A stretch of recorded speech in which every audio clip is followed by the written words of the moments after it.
রোশনাই ধারাবাহিকে আমরা দেখেছিলাম দুষ্টু মিষ্টু এসেছিল আরণ্যকের সাথে দেখা করতে, কিন্তু ডাক্তারবাবু দেখা করতে দেননি, অসভ্যতা করছিল ডাক্তারবাবুর সাথে। দুষ্টু মিষ্টু বারণ করেছিল, ওরা বাড়ি ফিরে যেতে বাধ্য হয়েছে। এদিকে ডাক্তারবাবু রোশনাইকে জিজ্ঞেস করেছেন, আপনার সাথে কি সম্পর্ক? স্বামী স্ত্রীর সম্পর্ক তো নেই মনে হচ্ছে, আমি তো ওনার স্ত্রীকে দেখেছি। তখন রোশনাই বলেছে, দেখুন আরণ্যক চ্যাটার্জি আমার স্বামীই ছিলেন, মন্দিরে আমাদের বিয়ে হয়েছিল, আমরা সেটাই মনে করি।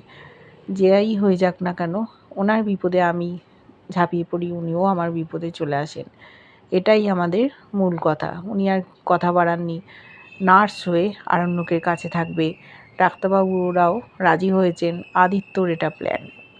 রোশনাই আদিত্য দুজনে মিলে ডাক্তারবাবুদের সাথে কথা বলে প্ল্যানটা ঠিক করেছে। এছাড়া কোনো উপায় নেই, রোশনাইকে কেউ আরণ্যকের কাছে ঢুকতেও দেবে না। কী হবে আমরা দেখতে থাকবো।